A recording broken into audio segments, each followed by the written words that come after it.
Pre-Colonial Black Africa by Sheikh Anta Diop. Chapter 8: Intellectual Level, Teaching and Education. The University. As in the Western Middle Ages, teaching was in the hands of the clergy, which, in the case of West Africa, was Mohammedan. Documents now at our disposal permit us to describe in detail the intellectual life of the university, particularly that of Sankore in Timbuktu. The student body was made up of all those who, regardless of age, were possessed of an insatiable thirst for knowledge. Today, it is difficult for us to picture the extent of this need among Africans of that period. The mosque was at one and the same time also the place of learning, the university. It was not an official building, but the religious undertaking of a devout Qadi, apparently helped, in the beginning at least, by the people. Thus, Qadi el-Aqib restored the mosque built by Muhammad Nadi, the work being finished between July 16th and August 14th, 1569. The great mosque of Timbuktu long remained unfinished until the Askia Daoud, passing through the town, undertook to assist the Qadi, saying to him, "What remains to be done, I shall take upon myself. It will be my share in this pious endeavor." The schedule of courses lasted all day, interrupted only at the times of prayers. Some scholars even taught for part of the night. Immediately following prayers, the students gathered around the professor, who imparted his teaching, commented upon the text, and discussed them with the students. These professors were not officially paid. They taught for the love of teaching. In return, they enjoyed immense respect and gratitude from their pupils, learning the Quran, and their more advanced students who, after mastering the Quran, went on to the various branches of higher education. On Wednesday, the day off from school, pupils and students each brought him some honorarium for him to live on.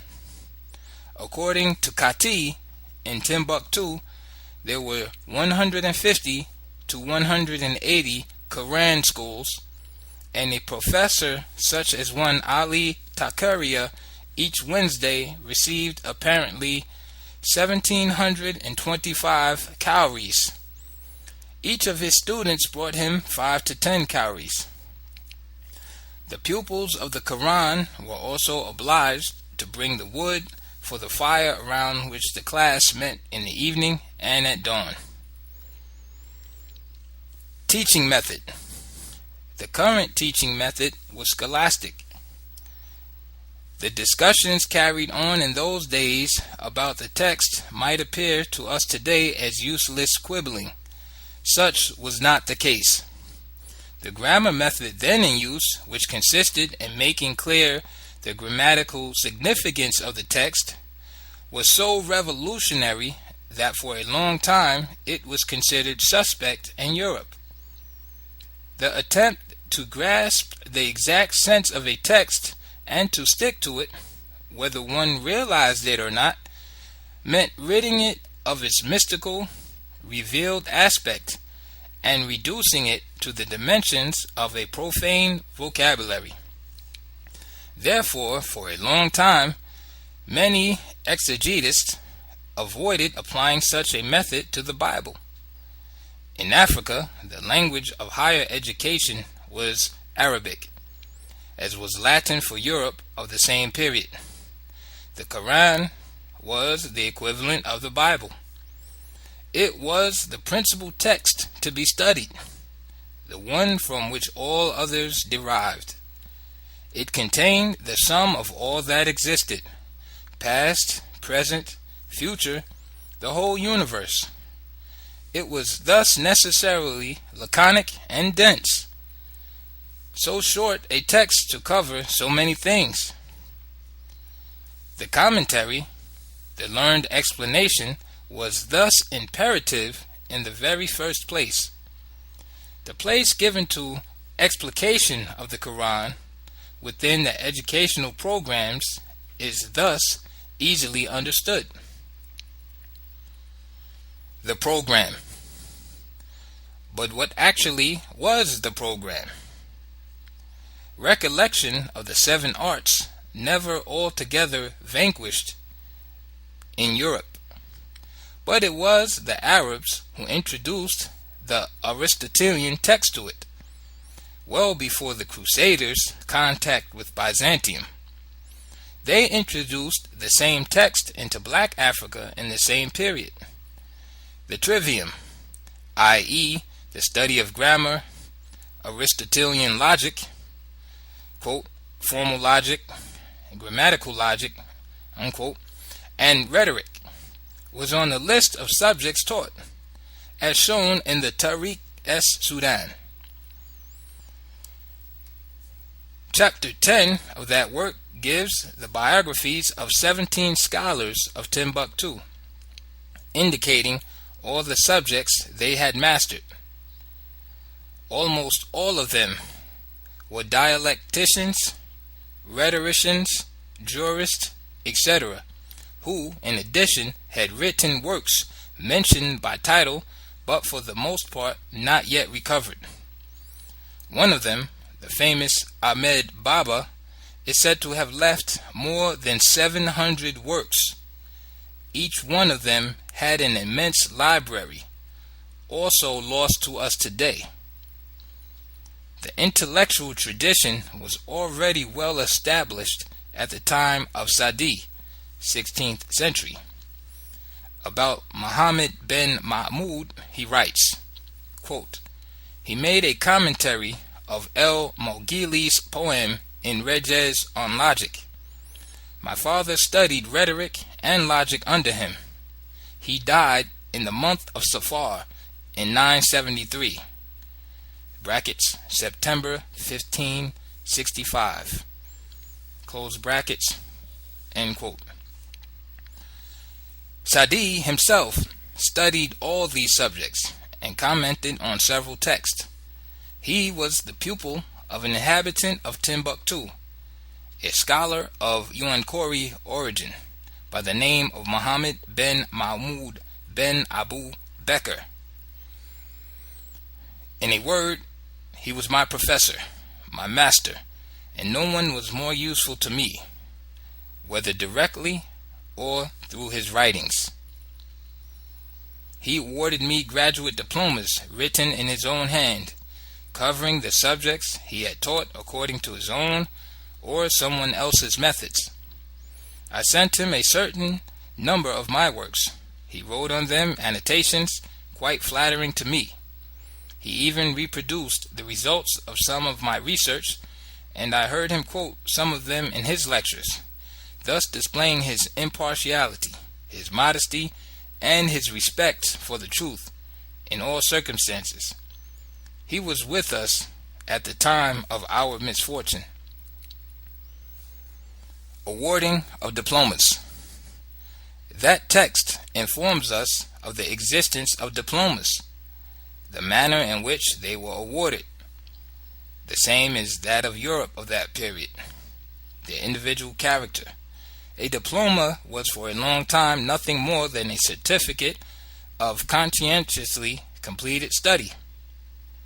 We can see here an aspect of the intellectual practices, with the mention of the works used as documentation, the existence of research activity. Thinking, thus, was a conscious activity. As such, it was becoming scientific. Intellectual development. In the Middle Ages, 4 centuries before Levi Bruhl wrote his Primitive Mentality, Muslim Black Africa was already commenting upon Aristotle's formal logic and practicing dialectics. Sadi mentions by name the dialectician El-Qualkanchandi. Students came from all directions, all regions. Quote, at this time, the city was full of Sudanese students, Westerners, in ardent pursuit of science and virtue. End quote. The quadrivium had also been introduced into black Africa by the same means at the same time. It did not develop there as well as the trivium. The four disciplines constituting it, arithmetic, geometry, astronomy, music, belong to the domain of science, of knowledge, which Muslims were led to neglect through a certain interpretation of the Quranic text. Since the latter covers everything, including the future, true science consisted in plumbing its depths. Religion was the center of everything. All knowledge was merely secondary for the mind. Whatever its practical value, such considerations held true for the entire Muslim world, Asian as well as African. In the 7th century, the Arabs, having inherited the learning of antiquity, were more advanced than the West in the exact sciences, which they, in large part, introduced into Europe. But whereas the West developed these sciences, the Arabo-African world merely remained where it was and even retrogressed in some areas. Islam made systematic development of the quadrivium superfluous. The race of Arab mathematicians, isolated researchers, progressively disappeared instead of fanning out. Europeans, on the other hand, were Ahlul Kitab, quote, those who believe in books, those of the books, end quote.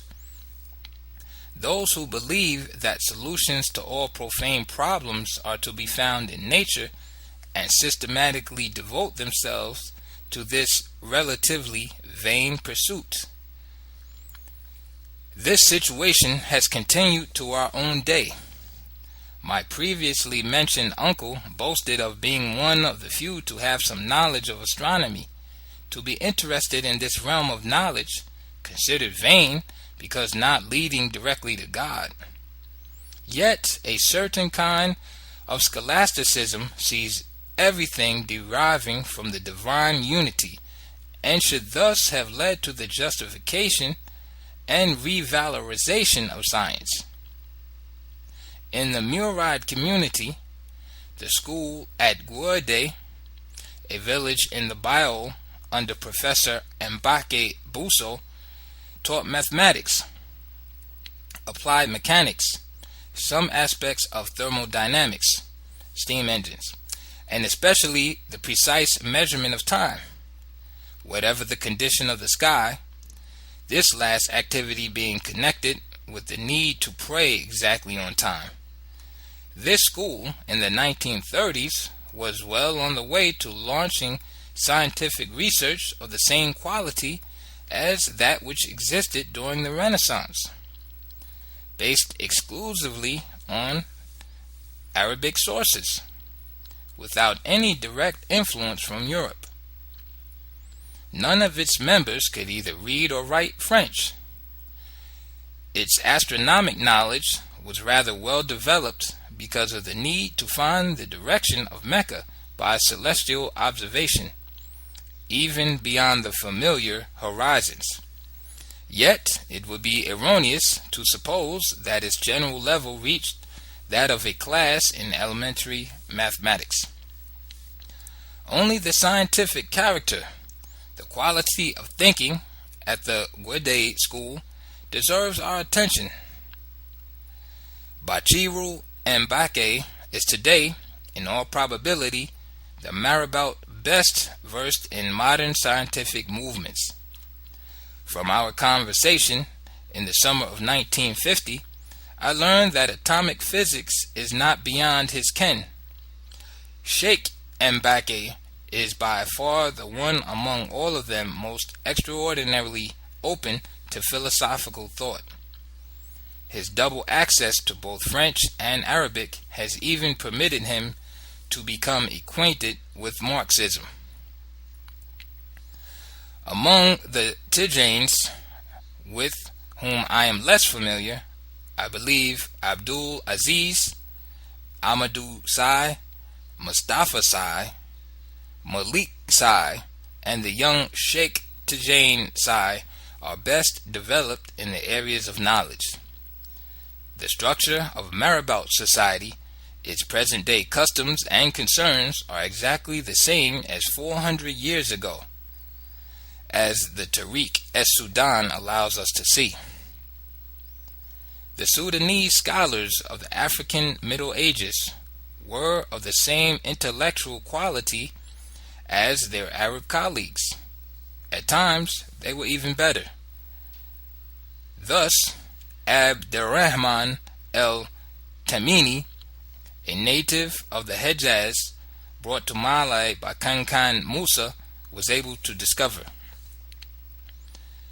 He settled in Timbuktu and found this city full of Sudanese legal experts.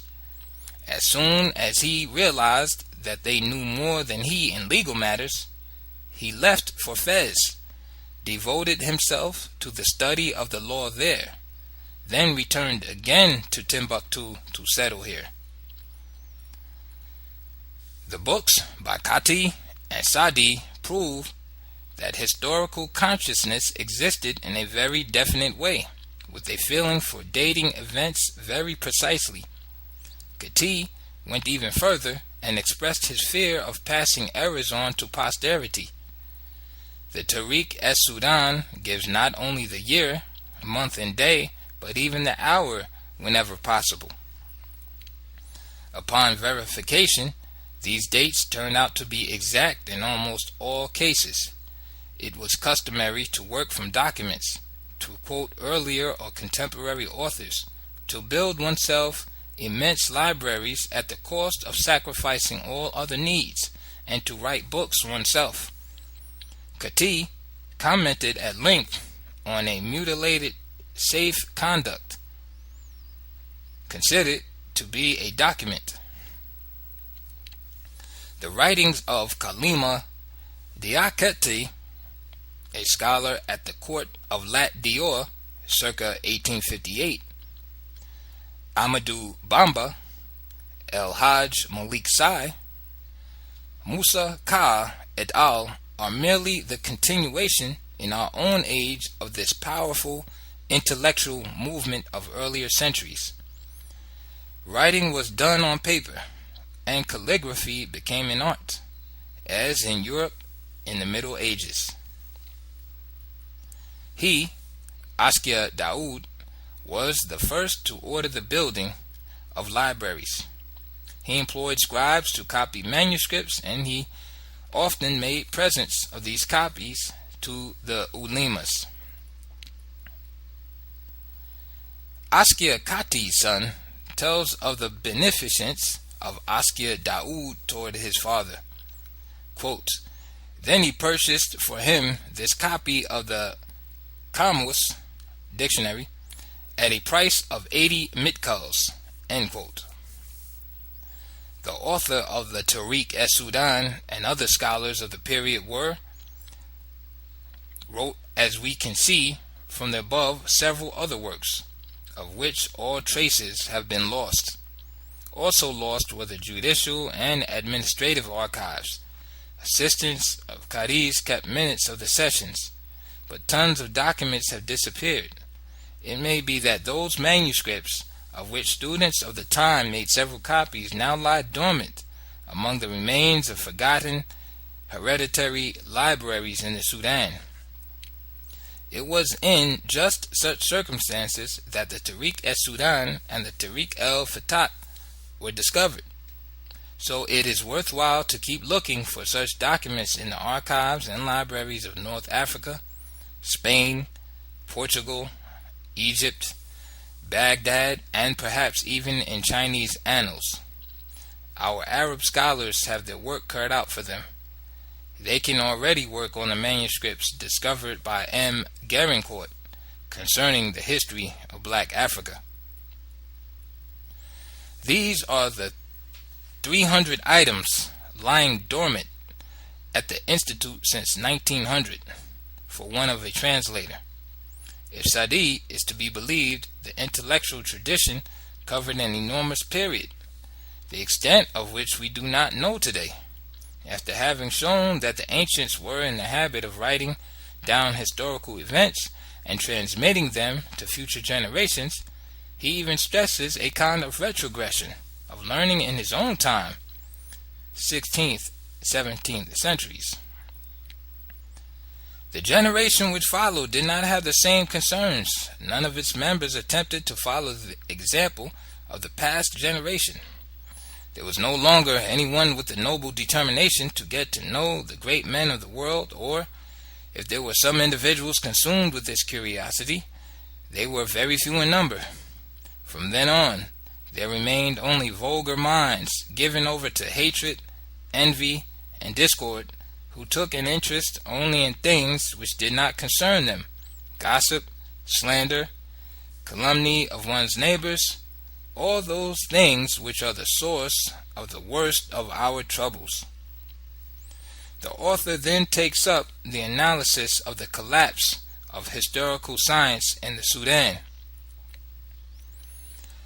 I was witness to the ruination of historical science and its collapse, and I observed that its gold pieces and its small change were both disappearing. And then, as the science is rich in gems and fertile in lessons, since it gives man knowledge of his own country, his ancestors, his annals, the names of heroes and their biographies, I beseeched divine assistance and undertook to record myself all that I had been able to glean about the Sudanese princes of the Songhai race, recounting their adventures, history, exploits, and battles.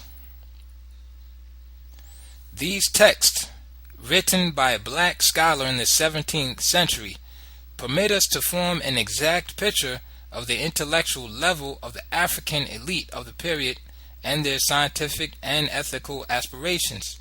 They reveal, among other things, the historical consciousness of the author and the importance he already accorded to history in the life of a people. Since Sa'di was subsequently named Imam of the Mosque of Sankore, we may gather some idea of the general level required to fill that office. His work methods, like those of Kati, which we will examine later, reveal a highly rational and deductive mind. We should not be misled by the occasional supernatural events related in these writings. According to Islam, as well as other religions, the divine world does not conform to earthly logic. This same supernaturalness is found in other Arab scholars, such as Bakri, who reports on the basis of witnesses' accounts, which he seems completely to believe, the coupling of goats with plant life. This is in the description of the impregnating of small goats in the city of Iserni on the upper Senegal. Kati devotes a paragraph to the etymology of Suni, gives the names of the authors who are his authorities, such as Baba Guru, discourses on the date of the introduction of the titles of Askia and Haikoi, quotes various documents and discusses them in deep detail. He had carried out an extensive inquiry into the common origin of the Sunnis, the Askia Muhammad, and all those with the surname of Moy. Meanwhile, I questioned all the people I met coming from Kanaga, Bitu, Mali, Diafernu, etc., inquiring of them whether in their respective countries there was a tribe called Moeka or Moy Nanko, and they all answered, "We have never seen nor heard of anything like that." The author was very conscious of his duty as a researcher. The building of the Kanfaris capital was then begun. From our research concerning the chronological history of this period, it appears that the time was the year 902, September 2nd, 1496 to August 29th, 1497. The number of masons employed at the start was exactly 100. They were under the direction of one Uwahab Bari. Long before colonization, then, Black Africa had acceded to civilization. It might be argued that these centers of civilization were, for the most part, influenced by Islam, and that there was nothing original, nothing specifically African about them. All that has gone before allows us to evaluate that. Moreover, we have already stressed that Christian Europe at the time was no more original than Mohammedan Black Africa. Latin, until the 19th century, had remained the language of science. Gauss, quote, the prince of mathematics, unquote, wrote his memoirs in Latin. Forgetfulness of our past now becomes a tangible fact. Just as much as the documents allow, as we have done, the resuscitation, the defossilization of African history for the last 2,000 years or so. Just that much has the memory of it had been driven from our consciousness during the colonial period.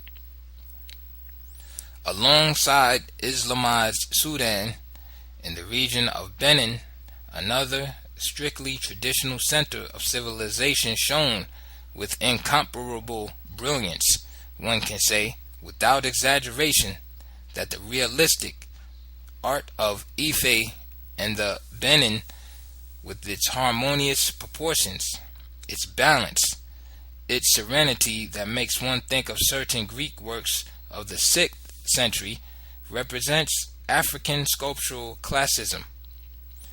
The Yoruba had been civilized just as well as the Islamized Africans. Entire studies should be devoted to that civilization. Black Africa developed its own scripts. In the Cameroon, there is a hieroglyphic script, the systematic development of which, by the Nduya, may be of recent date, but not so its origin. The syllabic script of the Vai and Sierra Leone and the cursive of the Bassa have been studied by Dr. Jeffries. The Sibiri system is alphabetical. In Sierra Leone, these scripts have been used for the writing of some modern texts. 5 years ago, an assembly was held to discuss both the means of defense against the invasion by Occidental characters and the introduction of foreign phonemes. Thus, it is a script which still has a certain vitality. It was customary to give to science a character of revelation. This made it more prestigious. Kati does not hesitate to attribute a goodly portion of the results of his inquiries to the benevolent genie Shamharish. He is the true revealer of knowledge. He was the one who permitted the origin of the Songhai and other tribes to be traced. By such thought processes, the Quran gradually was turned into a kind of book of thought. The Egyptians believed that this book contained all the magic formulae, the incantation of which, according to prescribed ritual, allowed for controlling the universe in all its forms. This frame of mind, which is found everywhere in Black Africa, reminiscent of the beliefs of the Middle Ages, had an influence on the Quran. Recitation of a given verse would allow one to find lost objects. Another verse would protect one from his enemies or from bad luck and so forth, because the prophet was supposed to have uttered them in identical circumstances. importance of the Sharif. Along the same lines, one cannot exaggerate the importance of the Sharif, i.e., the descendant of the Prophet, in the social life of the time. When Askia Muhammad made his pilgrimage, he begged the Abbasid Caliph Mulay Abbas to convince one of these holy personages to go and live with him in the Sudan. It was thought, indeed, that such a person radiated blessedness all around him. The ground he walked on, his clothing, everything he touched, all assured salvation. His look, his handshake was salvatory. The inhabitants of a whole country could thus accede to paradise by associating with a Sharif living in their land. This belief explains all the consideration which Black Africa until our day has shown the Sharifs.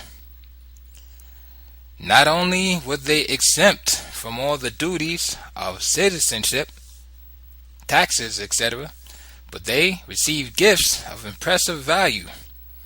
It was with a gift of 100,000 dinars, 500 slaves, and 100 camels, if we are to believe Kati, that Askia Muhammad greeted with the Sharif sent from Mecca by Mulay Abbas.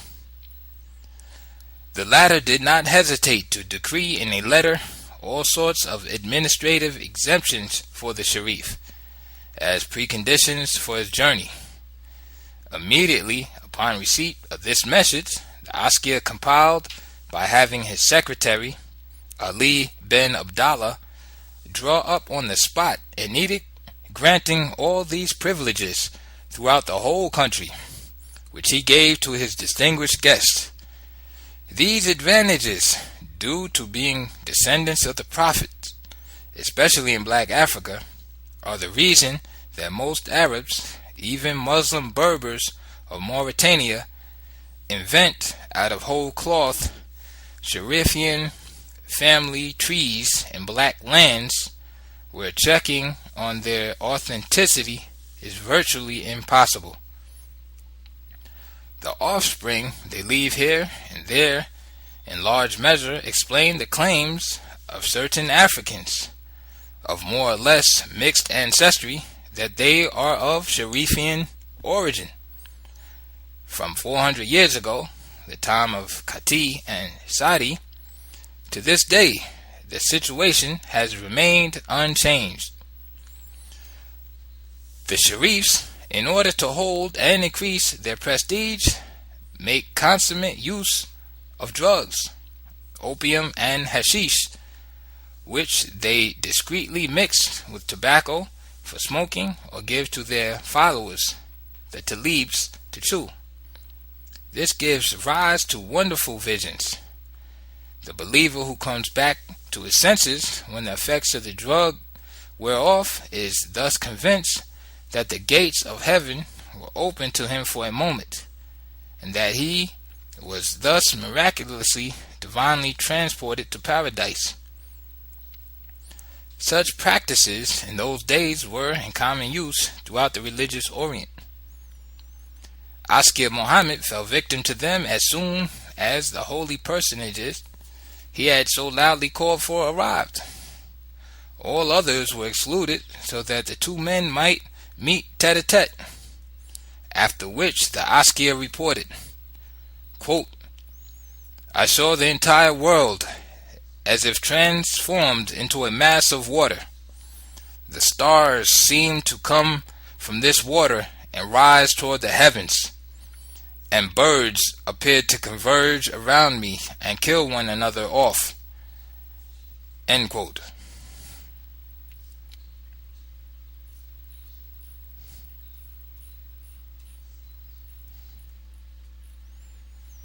Survival of the black tradition in education.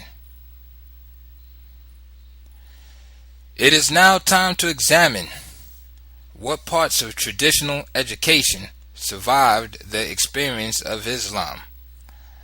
The African has an apparently paradoxical conception of the formation of the individual and character building. He believes that it is during earliest childhood, before the setting in of noxious habits, that body and mind must be trained for both physical and mental endurance. The Quranic school in Mohammedan Africa became the place for such training. Attendance begins between the ages of 4 and 5. Outside of such large cities as Dakar, Saint Louis, Bamako, etc., children are separated from their parents for months and even years. It is the exception for one to choose a teacher from the same village. In that case, the child would not be in the condition of material and moral isolation considered indispensable to the formation of his personality. He would be the victim of an excess of maternal affection. I was thus sent for 4 years to Koki, returned to Jebel Plateau, and then again to Kur Sheikha, Ibra Fall. On average, one can recite the Quran at age 11 without being able to translate a single passage of it. One is even at that time able to write out the entire text from memory, including proper punctuation. This first cycle of study, which ends at age 11, constitutes the primary level. Next, one enters upon what may be called secondary and higher education, having as its program the study of grammar, Mohammedan law, and history, especially that of Islamized Asia, as well as the theoretically prohibited subject of the Kabbalah, which is useful for making talismans. Quranic verses are also used for this purpose. Before Islam, children were marked by the period spent with other members of their generation at the time of circumcision. This lasted approximately 1 month, the time it took for the operation to heal. Ordinarily, one was circumcised at age 20. This custom was altered in Muslim Africa, where the child was circumcised as early as possible, between 6 and 10 years of age, during the time of his Quranic schooling. However that may be, all the groups of circumcised form classes by age and are initiated into the secrets of the universe on the same day, at the completion of this ordeal. A bond of solidarity is thus established that lasts throughout life. It implies mutual support in the time of misfortune, loyalty, open camaraderie, and wholesome familiarity. This bond is stronger than that uniting soldiers having served in the same outfit, for one feels a kind of religious or moral fear of breaking it, or not respecting the obligations inherent in it. One is, according to a Wolof expression, a moplel, that is, a member of the same local. The local is the fortuitous establishment set up by the circumcised individuals themselves, outside the village, far from any other habitation, and especially far from women. An older, already circumcised individual, having had the experience, directs all the local's activities for the whole period. Being already initiated, along with some of his co-evals, he works for a month at initiating the younger group. During the day they go hunting, armed with 2 sticks called lenge, used to bring down poultry when they break into a village to grab supplies by main force. Tradition tolerates this kind of plunder in the circumstances. The marauders' faces are covered with ashes making them unrecognizable. They paint their bulbuls, their Phrygian liberty caps, sometimes even their faces. At night, they gather around the fire at the local to sing and solve the riddles of the Selbey, the second in command of the local. These songs are the purest variety of layfolk poetry in Black Africa. They deserve to be collected from one end of the continent to the other. They contain practically all the riddles the circumcised youth is expected to solve. He must understand and explain the significance of the allusions made in them, the true meaning of their special vocabulary.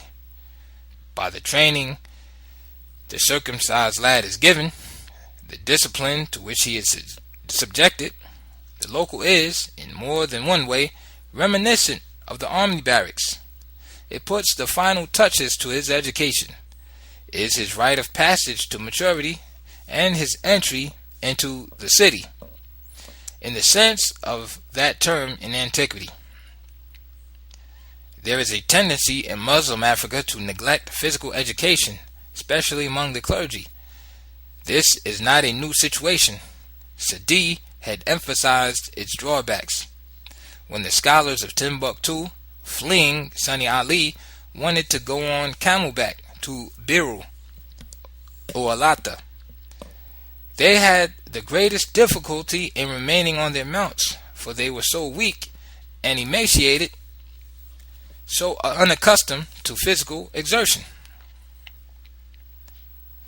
On the day of departure, one could see mature men with full beards trembling with fear when they were to mount the camels, then tumbling back to the ground as soon as the animals rose to their feet. It was simply that our virtuous ancestors kept their young tied to them, so that they grew up knowing nothing of the things of this life, because when young they had never played, but playing at that age shapes a man and teaches him a great many things. The parents then regretted having acted as they had, and when they returned to Timbuktu, they gave their children time to play and relaxed the constraints they had imposed upon them. Historical reminder: the Moroccan invasion. We may conclude this chapter by a brief reminder of the Sudanese-Moroccan War of 1593. The Moroccan troops sent by Moulay Ahmed were under the command of De Judder. Thanks to the firearms they had, they were easily victorious over the troops of Askia Ishak II and seized Timbuktu. The Moroccan occupation was as short as it was violent and limited. Limited because the actual authority of the pashas who represented the king of Morocco in fact never went beyond Timbuktu. Since the reign of Ishak I, Morocco had been interested in the salt mines of Tegiza, the area which formed the northern border of Songhai on the Tropic of Cancer. A Sudanese governor, the Tegiza Manzo, traditionally administered this frontier borderland in the same way as the Farbers of Ualata and Oragast. The Tropic of Cancer, by and large, was the limit of Black Africa. Beyond it lay a no-man's land extending as far as the south of Morocco and Algeria. According to Sadi, the Sultan of Morocco, after having secretly gathered all useful intelligence regarding the forces of Gael at the time, deliberately launched his troops into the country. The first commander of these troops, De Judder, was quickly replaced by Pasha Mahmud ben Zergun, because he had not been ruthless enough. The latter immediately undertook, inside Timbuktu, a series of roundups, massacres, and extortions of all sorts, the cruel character of which beggars the imagination, particularly when one considers that the victims were not only brothers in religion but mainly scholars and jurists. The entire Sudanese intelligentsia were tricked into congregating in the Sankore Mosque and captured. All doors were sealed. then all those presents were let out, quote, with the exception of the jurists, their friends, and their followers, end quote. They were thus arrested by Zergun on October 20th, 1593, without their having conspired, without any pretext whatsoever. They were divided into two columns in order to be led away to their new forced resistance. One of these columns was completely massacred en route as a result of an incident. Sadi supplies the long lists of the victims' names, all scholars and learned men who were afterward buried in a potter's field. Among the victims of this massacre there were 9 persons belonging to the great families of Senkore: the very learned jurist Ahmed Moya, the devout jurist Muhammad al-Amin, and so on and so on. An order was issued to Amra Docho, under whom the massacre had taken place, to bury the corpses within his own house. The residencies of these notables were completely emptied of all their belongings. The Pasha's people carried off all they could lay their hands on, forcing both men and women to strip naked so they could search them. Then they abused the women and led them as well as the men away to the Kasbah, where they were held captive for 6 months. At the end of this period, the prisoners were deported to Marrakesh. The famous Ahmed Baba, the highly educated scholar of Timbuktu, was among them. Quote, they thus left in a great body, made up pell-mell of fathers, children, grandchildren, men, and women all together. The caravan set out on Saturday, March 18th, 1594, end quote.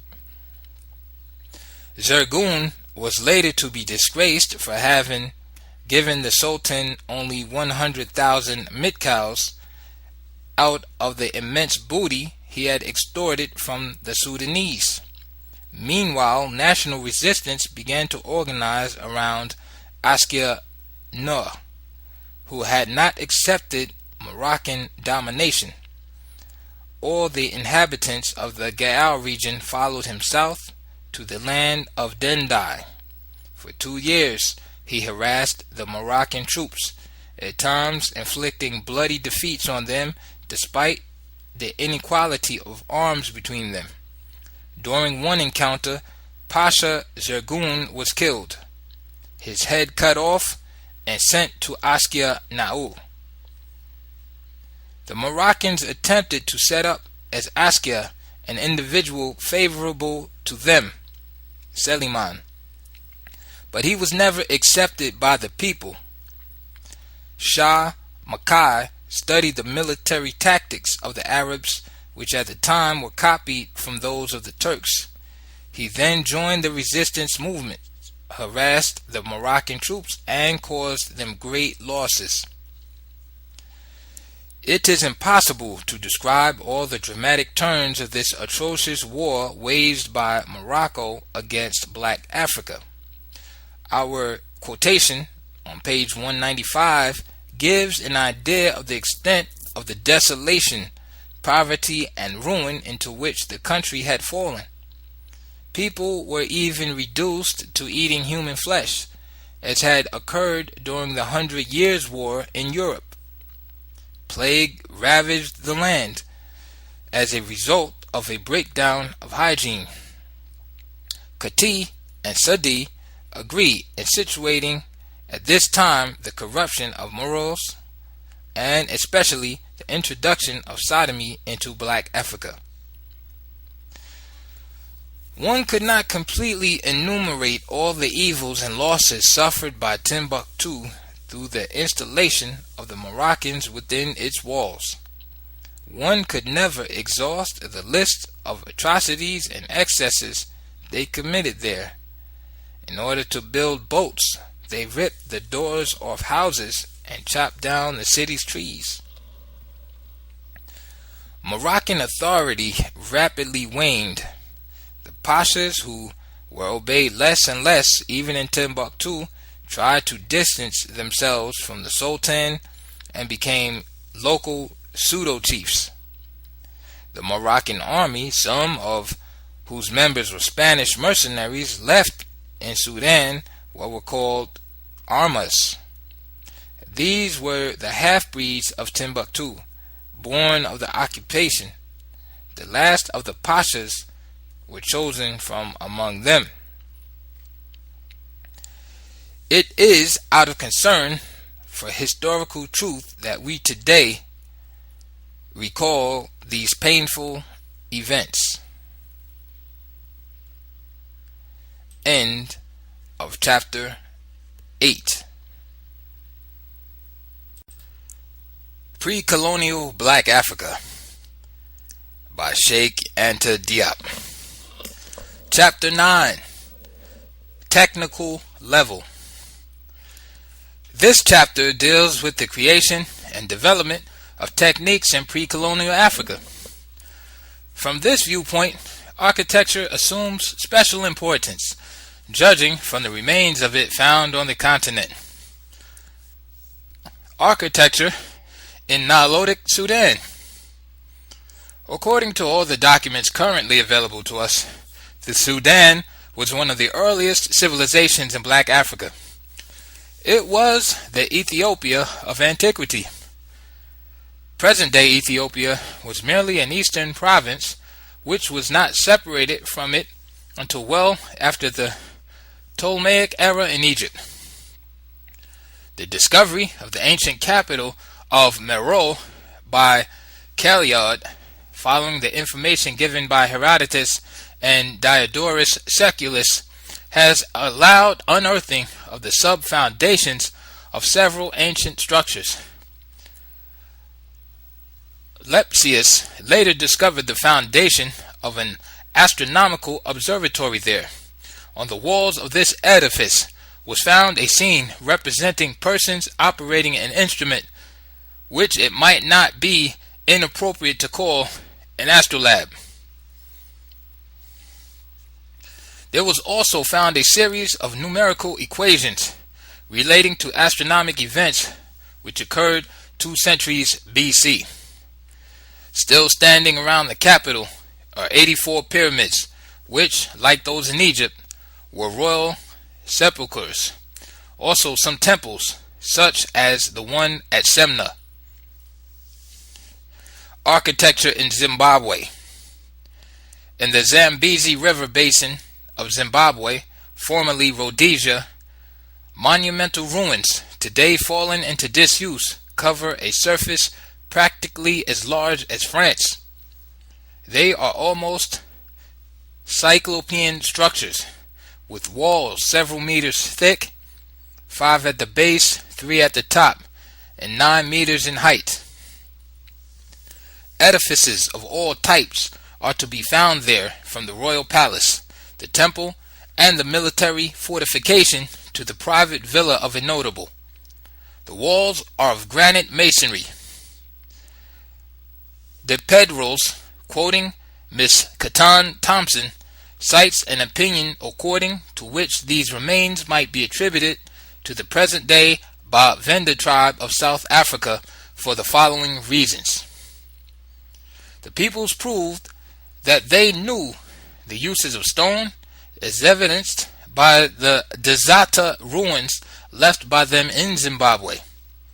Moreover, the instruments of divination found in Zimbabwe are those of the Venda cult.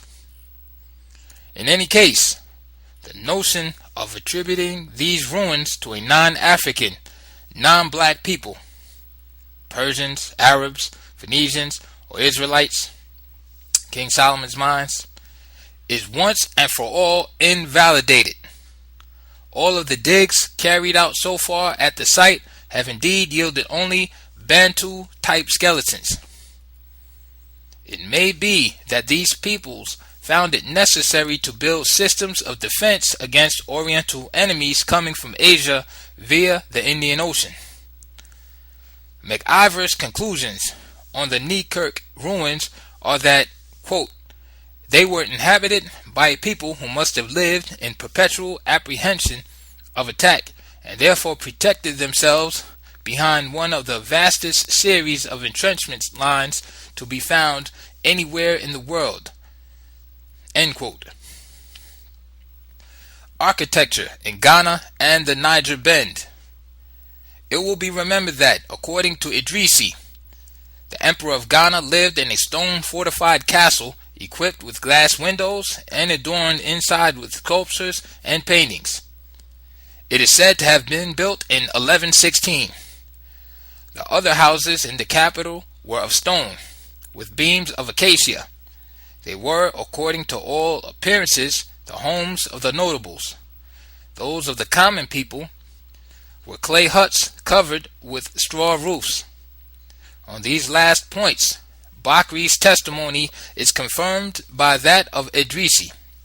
The digs made in this region by Bonel de Miseres early in this century, 1911 to 1913, support in large measure the statements of the Arab chroniclers and geographers of the 11th and 12th centuries. A city was discovered which is presumed to be the old capital, with vestiges of houses of several stories, nearly inhabitable but for some missing fixtures, with walls 30 centimeters thick, some metallurgical workshops, and so on. But at the height of the Ghanaian Empire, there were in this region several large cities with houses and other buildings made of stone. Nema, Ualata, Ardagast, and Kumbai, which was probably the autochthonous name of Ghana. So we must conclude that in truth we are not absolutely certain that Bonel de Miseres discovered the old capital, rather than only the location of some one of these old cities. Other, however, than Ardagast, which was situated much further west. It was Delafosse who identified one of the four ruined centers as Ghana. What was the style of this architecture? In the present state of research, that is hard to say. We can, on the other hand, infer that it might have been by comparison to the apparently more recent style known as that of Djenne and Timbuktu. European manuals ordinarily attribute this style to some North African Arab origin, introduced, it is claimed, by S. Sakali, the builder, who was brought back from the Maghreb by Kankan Musa on his return from his pilgrimage, so that this Spanish Arab architect poet might build him a mosque. Among the accounts which might allow for such a belief, that of Ibn Khaldun, drawn from his Prolegomena, is one of the most decisive. He relates as follows what was told him by one of the Arab companions of Kankan Musa. We accompanied him as far as the capital of his kingdom, and, as he wished to have a new reception hall built, he determined that it would be solidly constructed and overlaid with plaster, for such buildings were as yet unknown in his country. Abu Ishaq el-Tujen, S. Sakali, a man skilled in several arts, undertook to fulfill the king's wish, and built a square-shaped hall surrounded by a cupola. He employed all the resources of his genius in this construction, and having overlaid it in plaster and adorned it with arabesque in brilliant colors, he made of it an admirable monument. On rereading this text attentively, we realize that the authors went greatly beyond what it allows us to affirm. In the first place, it deals with a reception hall and not a mosque. While they have it that S. Sakali built a mosque, the ruins of which can still be seen at Gal. But the architectural details as revealed in the text are even more interesting when contrasted with those of the style alleged to have been imported. Khaldoun is categorical: a square hall surrounded by a cupola and decorated with arabesques. Now, these three architectural features, which characterize the style allegedly introduced by Es-Sakali, are absolutely not to be found in the Sudanese style. The buildings that are never square, but rather oblong. There are never any arabesques. Its soberness of line, its massive rather than frail appearance, and the absence of arabesque would seem to make it the lone Arabic art form not authentically Arabic. There are never any cupolas in the whole area of West Africa, from the Sudan to the Ivory Coast. It is impossible to find the slightest cupola atop any one of the mosques built in this style. This is significant in the extent to which ecclesiastical Arabic architecture has remained unchanged from that time to our own day. By contrast, the pyramidal columns enjambed into the wall and the pointed sides that characterize Sudanese style have no parallel in either Arabic or European architecture. There is lacking any explanation of the devices by which a people might export what it does not have. It would indeed be paradoxical for a makeshift architect, an amateur, as Es-Sakali was, to be able to import into a foreign country a style which did not exist in the architectural traditions of his own country. This elementary condition would have to be fulfilled for the supposition made in the manuals to become acceptable. It is more judicious to abandon this erroneous interpretation of the text, which consists of making them say what simply is not in them out of the desire to defend one's cherished notion. There is as much difference between the Arabic style of whatever period, including Spain, and that of the Sudan, as there is between a Gothic cathedral and a Romanesque basilica. It must also be pointed out that it is in the construction of mosques that Arab architecture is most immutable. Almost all of them are built on the same plan, growing out of the same style, cupola, minaret, etc. So we are asked to believe that in Black Africa alone this style is not followed. On the contrary, the originality of the Sudanese art is readily apparent. A glance at a single example suffices to show that the pyramidal motif was exploited throughout. This whole architectural style is based on this principle. The general shape of the edifice clearly grows out of a truncated pyramid. All the massive columns which adorn the facade are more or less discrete recalls of the same motif. Even the architecture of the tombs of this region, called tumuli, reveals the same kinship. They are pyramids truncated through erosion, built on brick red terracotta, often arranged in a semicircle on an east-west axis. Their average dimensions range from 15 to 18 meters high, with 150 to 200 square meters base surface, according to Desplanges.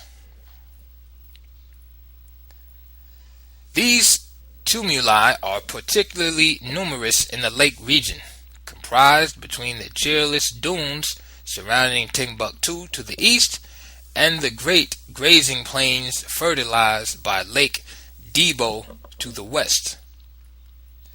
Thus, under the same latitude from Nubia to the Sudan, interment was done under the same conditions, all the tombs having the same pyramidal shape. It would rather be to the temple of Edfu, Egypt, with its symmetrical pyramidal pylons, that one might, if need be, compare the Sudanese style. at the time of Kankan Musa, Black Africa already had her own masons, organized into bodies, each with a foreman. Kati tells of a tradition according to which, whenever Kankan Musa passed through a village on a Friday, he had a mosque built there, which is said to be why he built the mosque of Timbuktu, Dukore, Gundam, Daire, Uanko, and Bako. It is hardly necessary to mention that Kati, who relates this opinion, considers it groundless as representing a material impossibility. It belongs to that category of legends developed after the fact, which often enjoy wide currency in Black Africa. When the Askia Muhammad seized Djaga in 1495, he captured 500 masons with their foreman Karamogo. Of these he kept 400, sending the other 100 to his brother, the viceroy, the prime dignitary of the kingdom, the Kanfarai, Amar Komo Dajago, to build his capital city of Tenderma, on the right bank of the Niger, not far from Timbuktu. The notion that Black Africa had no architecture of its own before the arrival of Sakali is contrary to the facts. The testimony of Arab authors themselves mentioned above, Bakri and Idrisi for Ghana, and Batuta for Mali, prove this point. The digs carried out by Bonel de Mezeres and Desplanges in the Ghana region and on the Nigerian plateau confirm it. The existence of fortified cities called Tatas, the equivalent of fortified castle or stronghold, dates back well before this time. When Ibn Battuta visited the city of Mali, it was already customary to lay out wide, very straight thoroughfares flanked by trees on both sides. At Tamburma, northern Togo, some veritable fortified castles with peripheral towers and lookouts have been found. This architecture is all the more interesting in that its style is an extension, by artful exploitation, of the lines of the customary hut. In former times, the palace of the Oni of Ife, quote, was a structure built of authentic enameled bricks, decorated with artistic porcelain tiles and all sorts of ornaments, end quote. The houses of the Habes, the Dogon study by Marcel Grial, are built of stone, with several stories cut into cliffs. Some of these buildings are partially below ground level and thus have subterranean cellars. The tiered attics, in the shape of parallel epidal towers, are of a style directly related to that of the crenellated walls of the Tatars and Sudanese mosque. Finally, despite the hiatus in jumping from recorded history to prehistory, the Saharan period before the last great drought, 7000 BC, seems to be part of the cultural cycles of Black Africa, if we are to judge by the cave paintings brought out by Henry Halote. Metallurgy. From Nubia to Senegal, still along the same latitude, which seems to belong to the same area of civilization, active blast furnaces produced the iron required for technological and economic activity. It is almost certain that wood was the fuel used. The use of metallurgy in Black Africa dates back to time immemorial. Mining of ore, smelting of metal, and working with it were not taught to Africans by any foreigner. In 1956, M. Leclante, director of the Center for Egyptian Studies at the University of Strasbourg, during a lecture at the École des Hautes Études, alluding to the British metal industry, strongly pointed out that in classical times, Nubia, Meroe, was comparable to Birmingham in metallurgical production and distribution.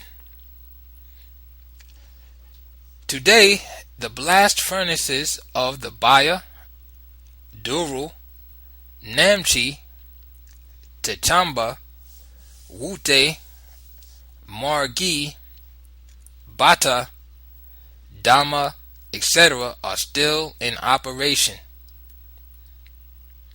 The appearances in bronzes of the Benin of knights arrayed in all manner of cuirasses, armored from head to toe, seems to prove that metallurgy was put to all kinds of uses, for all of this armor was, without doubt, of local manufacture.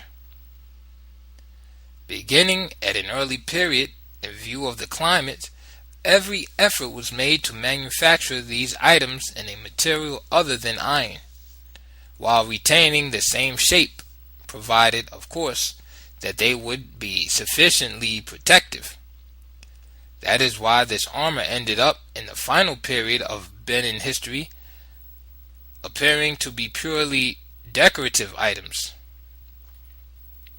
Here we must recall the many knights of medieval Europe who succumbed beneath their cuirasses on the road of the Holy Land during the Crusades due to the rigors and heat of the climate. The technique of casting bronze by the lost wax process, which accounts for the beautiful realistic artworks of the Benin, was shared between this Gulf of Guinea region on the Atlantic and ancient Meroe. Goldsmithery, the making of gold filigree, which is a specialty of Black Africa, the working of copper, tin, and alloys, all had already become widespread in pre-colonial Africa. It will be recalled that Samori, during his resistance against France, had held European rifles duplicated by local blacksmiths. Admittedly, their efficiency was not the same, since the metal was not of the same quality. Locksmithing was also known in Africa at the time. The repeated victories of Nubia over the Roman army, Cornelius Gallus, in 29 BC, may perhaps give us some idea of the technological level of Nubia in this period. Glassmaking. It is glassmaking, however, especially in the Benin region, which deserves our attention.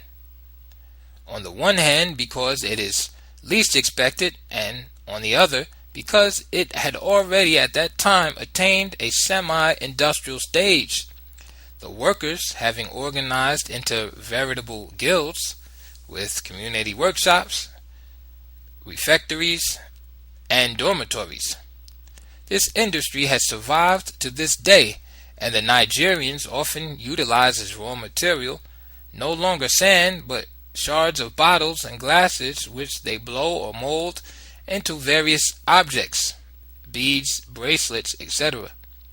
Thus, besides beads of Egyptian, Phoenician, or Venetian origin, there are those of properly local creation. Medicine and hygiene.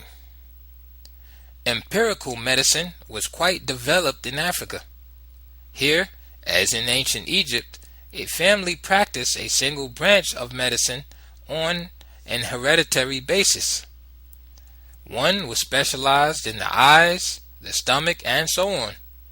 Sadi's brother underwent a successful cataract operation at the hands of the physician Ibrahim S. Susi in the port city of Kabara. Quote, "The doctor carried out the operation, and God willed that my brother be delivered from his malady and brought from the darkness into the light." End quote. In Senegal, especially, war wounds were treated by extracting the bullets or shrapnel, then cauterizing the wound with a mixture of boiling oil and clean sand before sewing it up. It thus happened that some soldiers still had, after recovery, lumps of matter, sand, which had remained under the skin.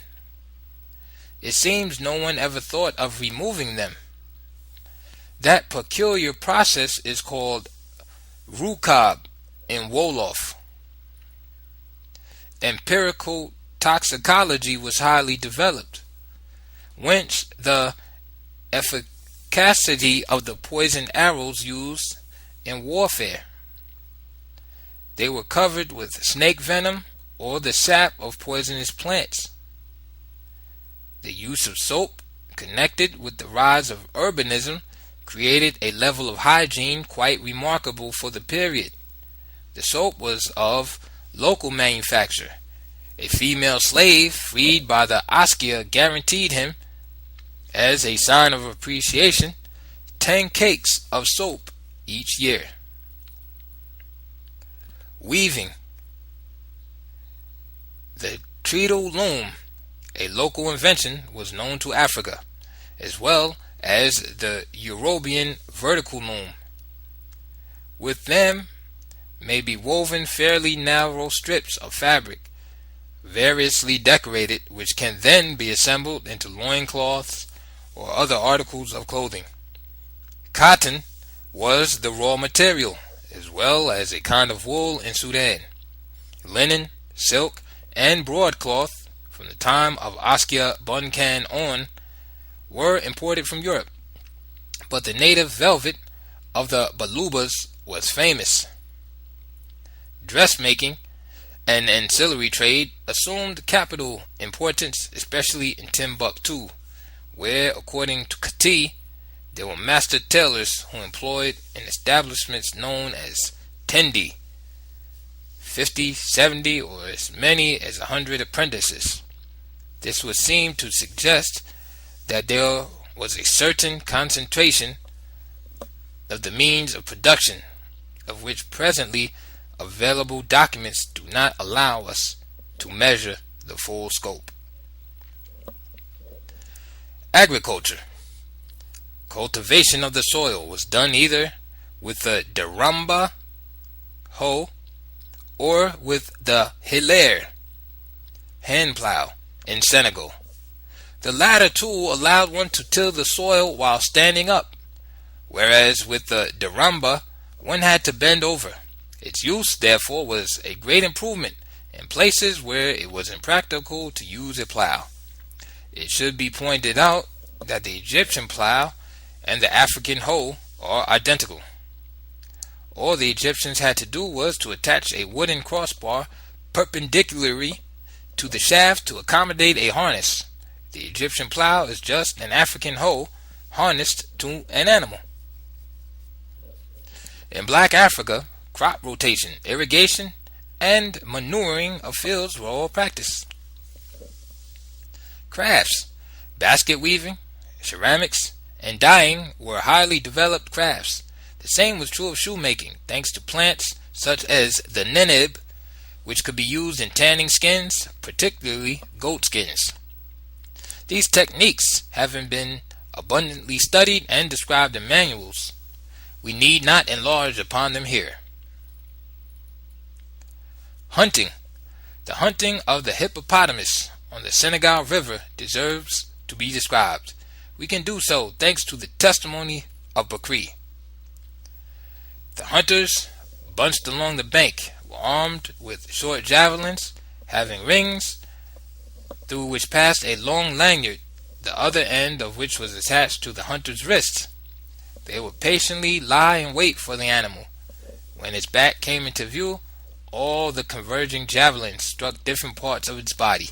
It was dragged out of the water by the lanyards after it had many convulsions, which left the animal exhausted. This was how the natives of Kalanfu hunted the kafu, or hippopotamus. Nautical experience. It is clear from the preceding that the navigable watercourses of Africa were studded with wharves and landing docks, which were at one and the same time commercial ports and, when necessary, military ones. The largest craft, Kanta, could carry a crew of up to 80 men. On the Niger, in place of the inverted sails characteristic of black Africa, the boats were covered by a mat that formed a kind of roofing against the elements. The Askia alone owned over 1,000 pirogues. Each of his daughters had one for transportation or pleasure cruises on the river, just as the Pharaoh's daughters had on the Nile. The question has often been asked whether the Africans ever left the continent by sea, whether to the west the Atlantic Ocean had allowed them, before the arrival of Europeans, to establish relations with any other country. Considering the enormous obstacles to overcome, all rivers have a bar. Specialists have tended to answer in the negative.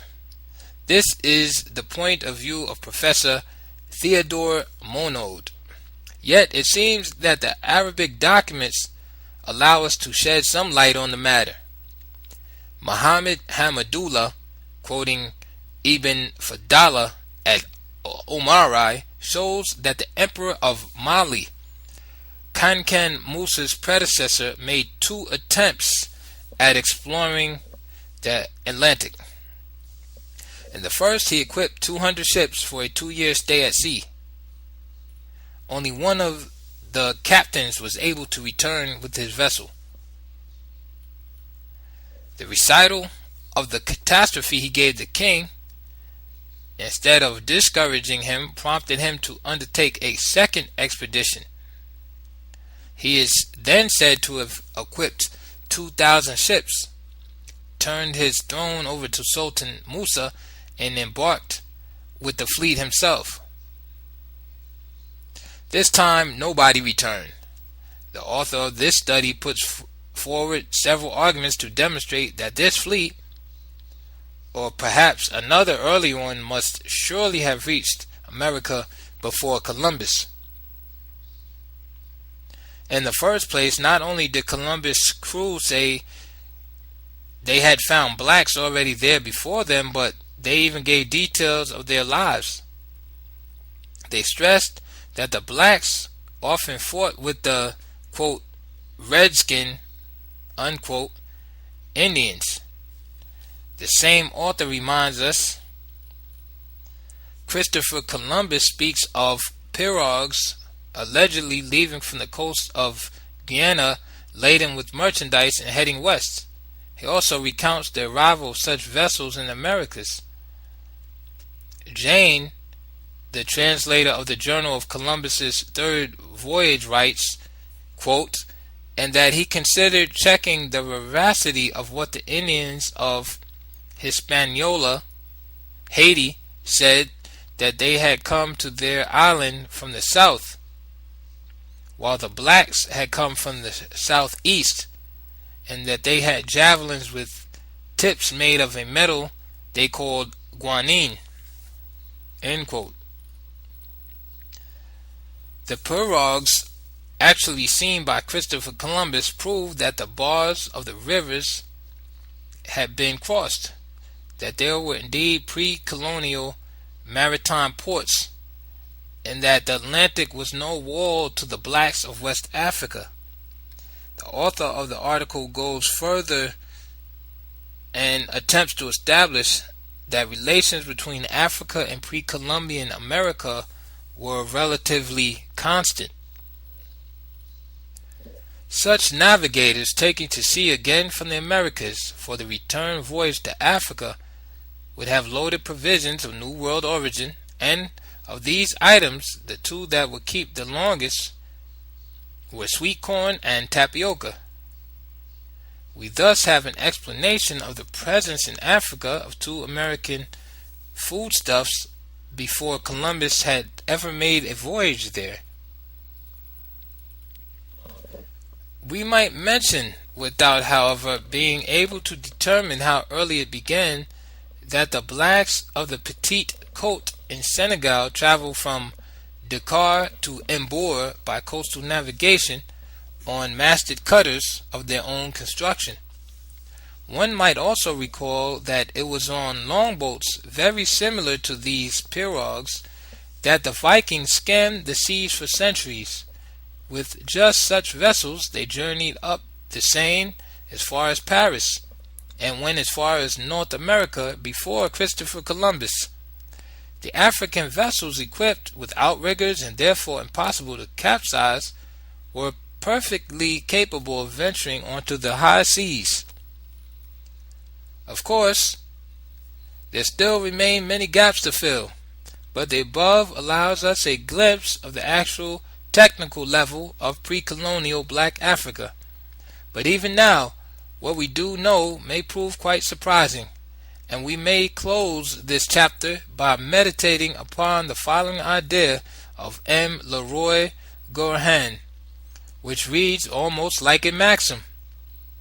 Quote, "If there be a goal for humanism, it lies in a humanism which would not only reach the limits of mankind everywhere on the entire earth, but also integrate the reality of material man with the reality of religious or social man." End quote. End of chapter 9. Pre-Colonial Black Africa by Sheikh Anta Diop. Chapter 10. Migrations and Formation of Present-Day African Peoples. In West Africa, one can be certain only that Neolithic remains are attributable to tall blacks.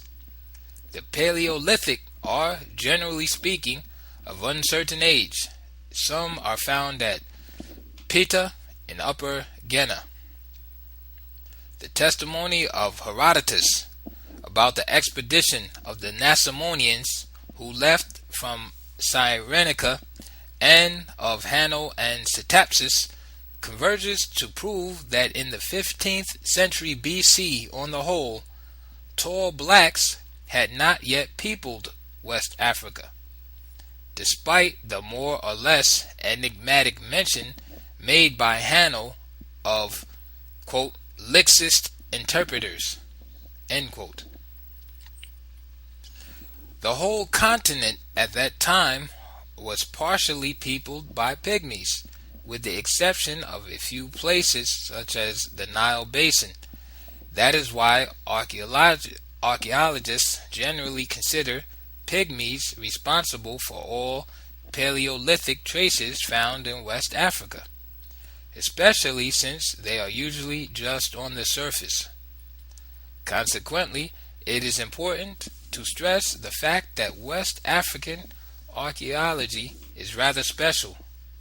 One would be hard put to find in it any stratification of civilizations at a given spot, since most of the peoples migrated at relatively recent dates. It is therefore understandable that one should be able to hear in this region legends according to which the blacks came from the east, from over near the Great Water, without the latter being identifiable as the Indian Ocean. Two reasons indeed contradict that. When South African populations are questioned, They say they came from the north. Those of the Gulf of Benin say they came from the northeast. In antiquity, the Ethiopians called themselves autochthons, those who had sprang from the ground. Egyptians considered themselves to have come from the south, from Nubia, Sudan, Khartoum, locations of their ancestors, the country of Punt. Nubia is the Ethiopia of antiquity. Even if mankind did not originate in Africa, even if the tall blacks came from elsewhere, say from the Indian Ocean, as in the Lemuric thesis, it could only have been hundreds of thousands of years before. But we have just seen that in the 5th century BC, a very recent date, tall blacks had not yet expanded toward the west, while we know for certain that they existed on the continent. The idea of a center of dispersal located approximately in the Nile Valley is worth consideration. In all likelihood, after the drying of the Sahara, 7000 BC, black mankind first lived in bunches in the Nile basin, before swarming out in successive spurts toward the interior of the continent.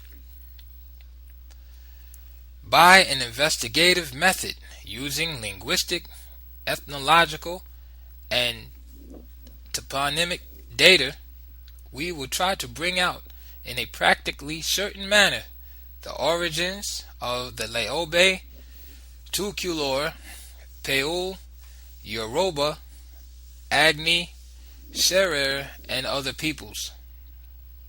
First, however, we must recall that D.P. de Pedrals mentions the Barum, who are found on the Upper Nile and in the region of the Benue in Nigeria. The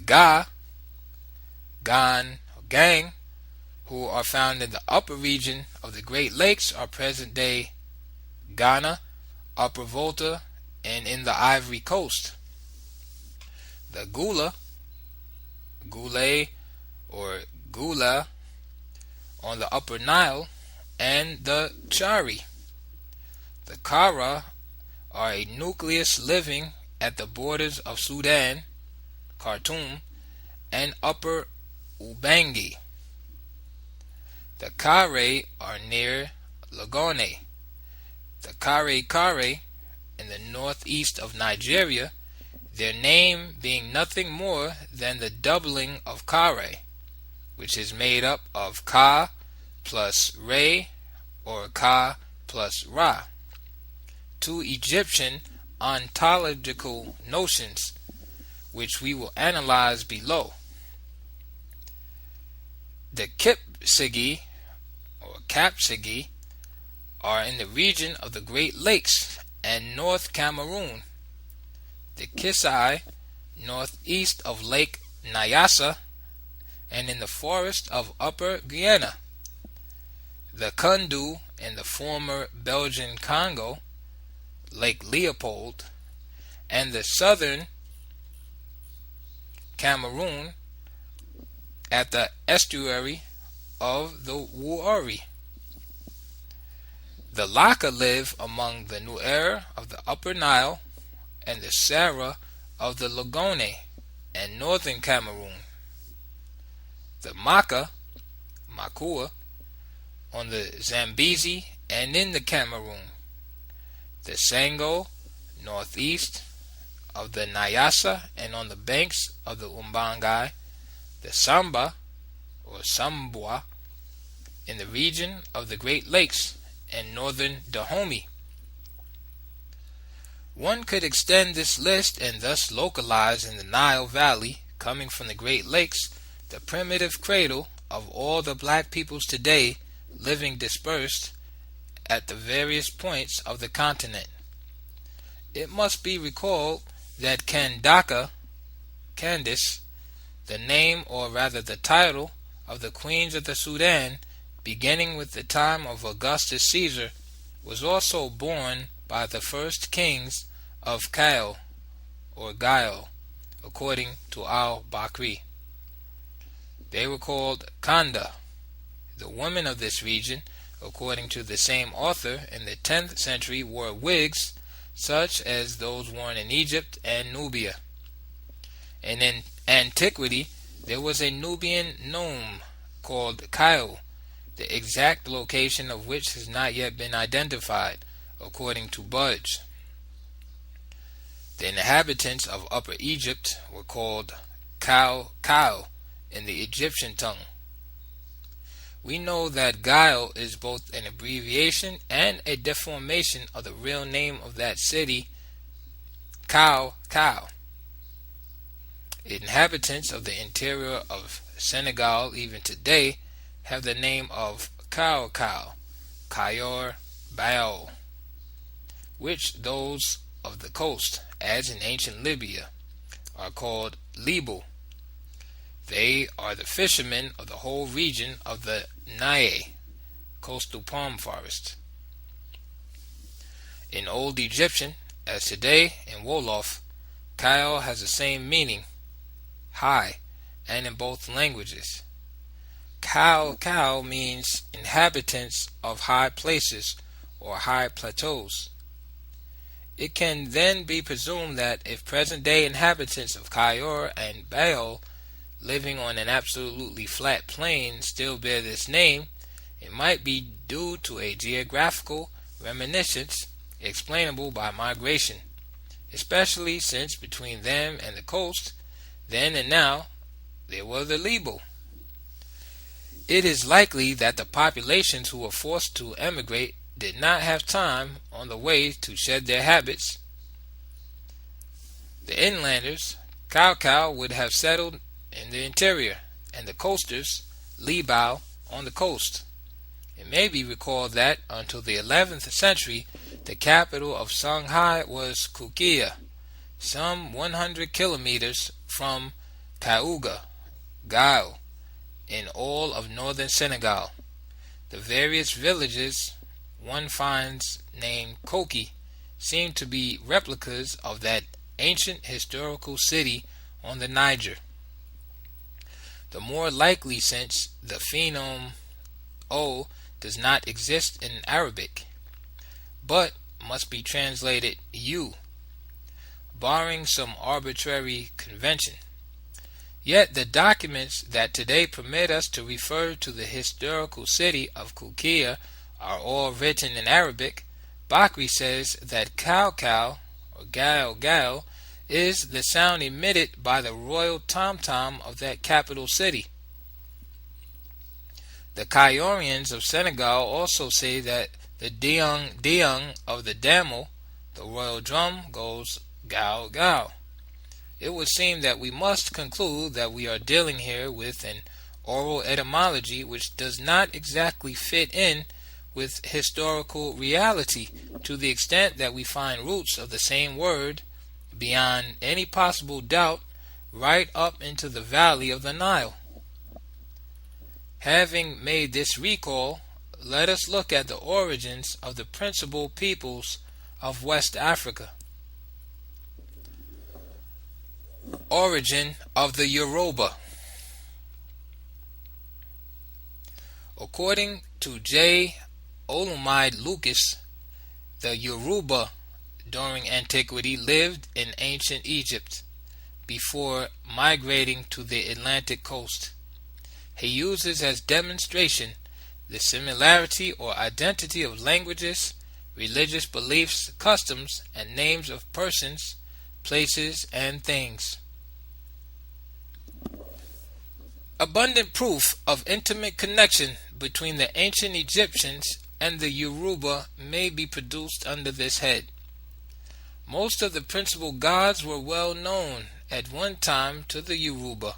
Among these gods are Osiris, Isis, Horus, Shu, Sut, Thoth, Khepera, Ammon, Anu, Kansu, Khnum, Khopri, Hathor, Sokaris, Ra, Seb, the four elemental deities, and others. Most of the gods survive in name or in attributes, or in both. Ira Wo in Yoruba means the star that accompanies the sun. Wo means to rise. Kansu has turned into Asu, the moon. The linguistic variations are explained by the author on the basis of the phonetics of Yoruba. He reminds us that the ontological notions of ancient Egyptians, such as Ka, Akhu, Ku, Saku, and Ba, are to be found in Yoruba. He also points to the existence of hieroglyphics and expounds on these ideas at length over 400 pages.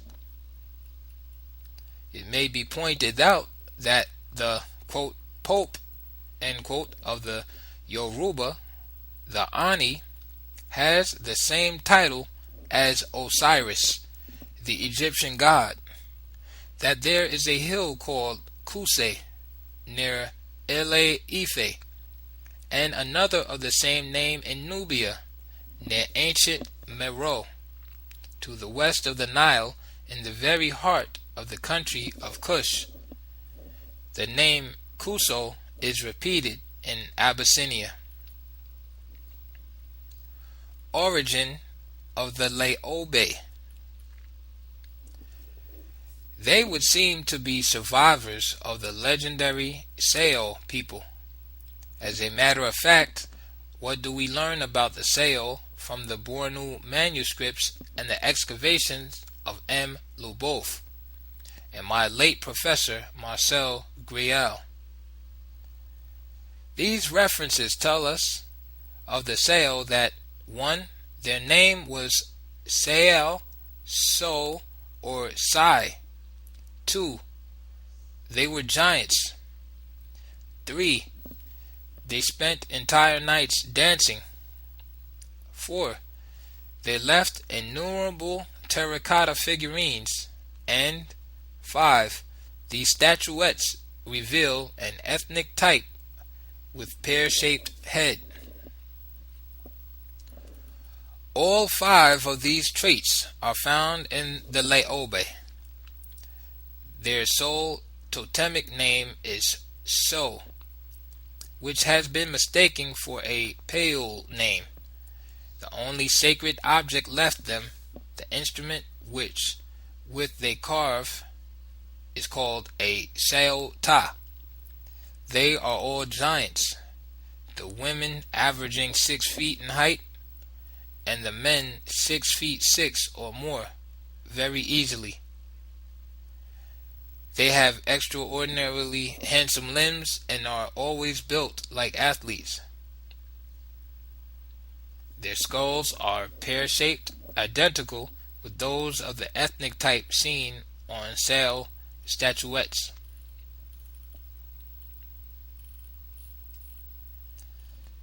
The Leobe's only occupation is carving wooden kitchen utensils from tree trunks. For all other castes of African society, and not only the Peul, Leobe women make terracotta figurines for the children of other castes. The Leobe, especially the women, love to dance. They take part in all fetes and other local events. Their main dance in Senegal is the Kumba Leobe Gas. The Leobe were wrongly considered a caste of Peul and tucular sculptors. This mistake comes in part from the fact that they speak the language of these two peoples.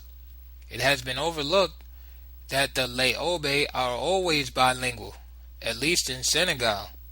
They speak Wolof as fluently as Peul, but their accent in Wolof is not that of a Peul or tucular, which would not be explicable if they belonged to the same ethnic group as the latter.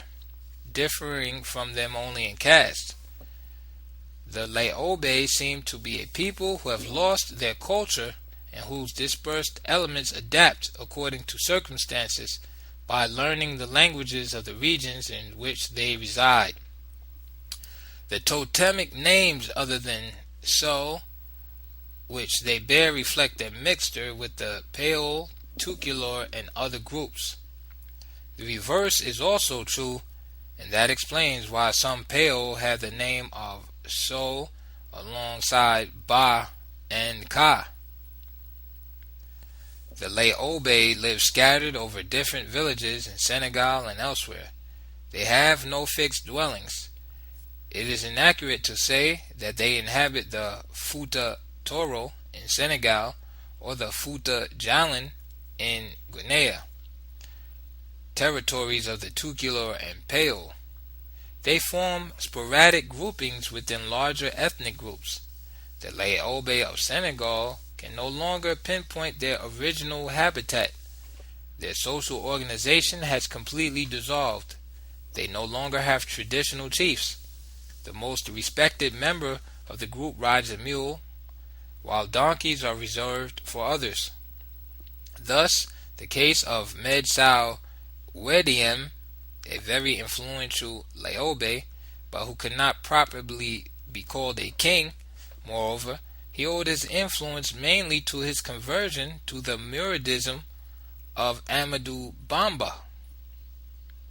The Laobe swear on the Sao Ta, which is used not only to carve but also to circumcise the young, a custom they seem to have borrowed from neighboring peoples. Origin of the Pale.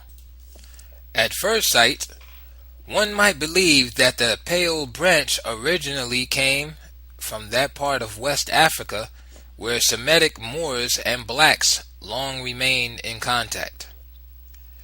Though the hypothesis of this crossbreeding must be accepted, the initial site where it took place must be sought elsewhere, despite appearances. Like other West African populations, the Pale probably came from the east, only later. This theory can be supported by perhaps the most important fact to date: the identity of two typical totemic proper names of the Pale with two equally typical notions of Egyptian metaphysical beliefs, the Ka and the Ba. According to Moray, the Ka is the essential being, the ontological part of the individual which exists in the sky. Thus, in the text of the Old Empire, there is the expression to go to one's Ka, meaning to die. The Ka, united with the Zet, forms the Ba, the complete being reaching perfection and living in the sky. Zet was the part of the being that was purified in the, quote, jackal's basin, end quote, according to the Egyptian religion.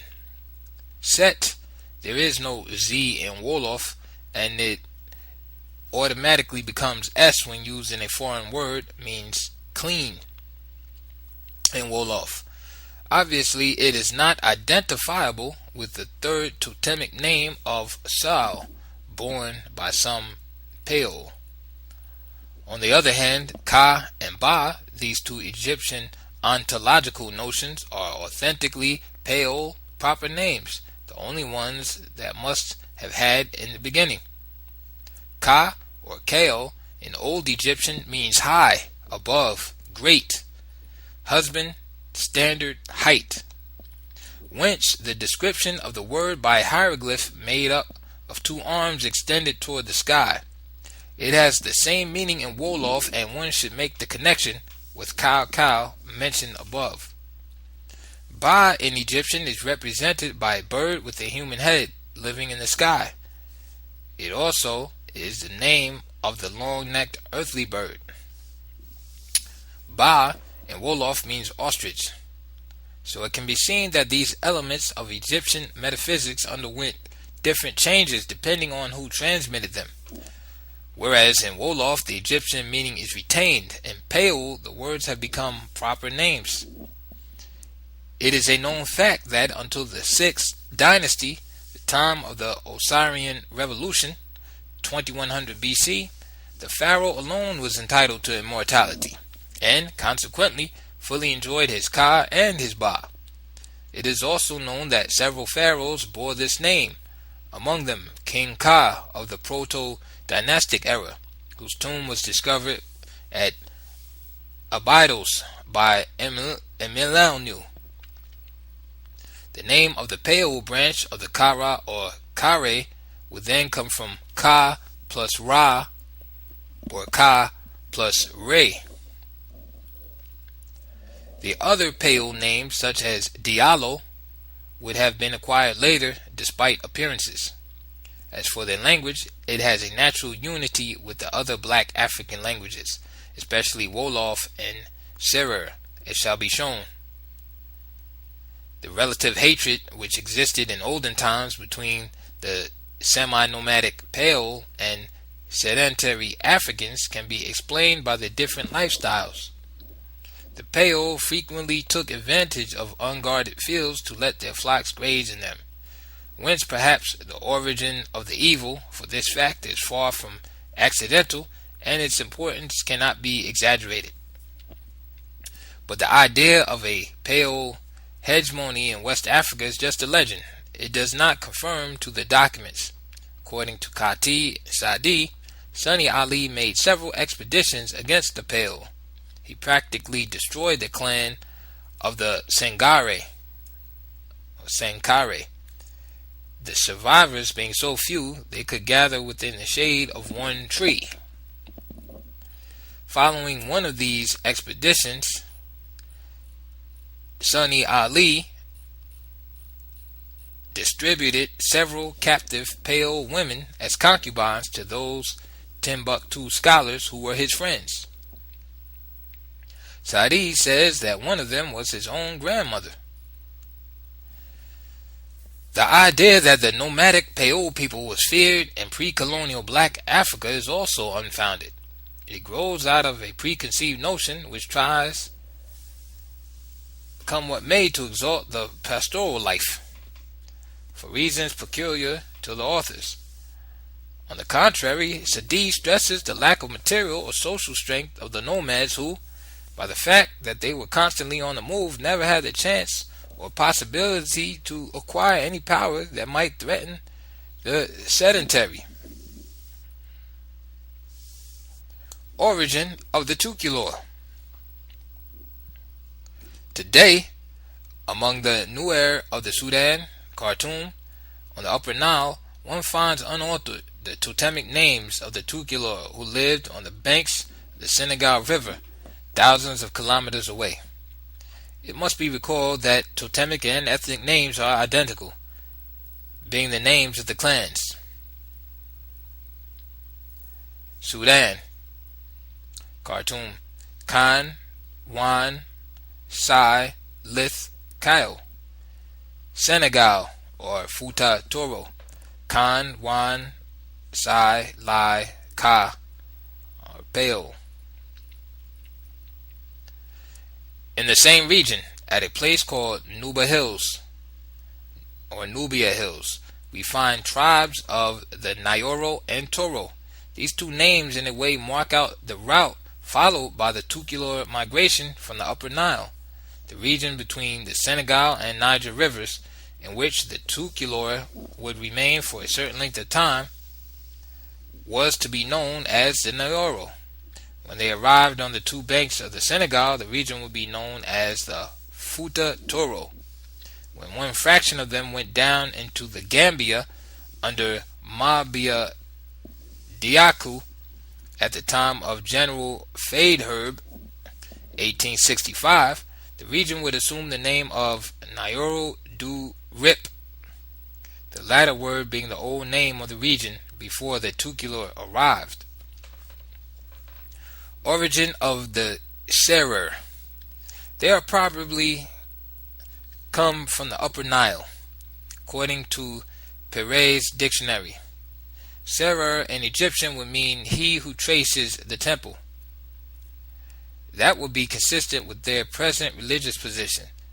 They are one of the rare Senegalese populations who still reject Islam.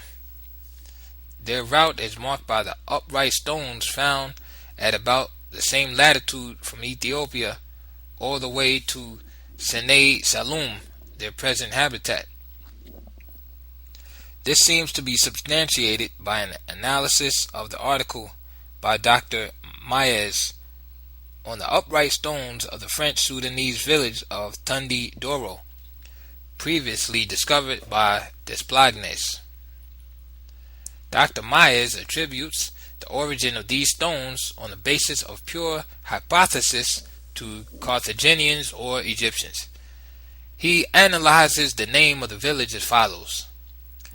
Tundai would come from the Songhai meaning stone, Daro from the Arabic dar meaning house.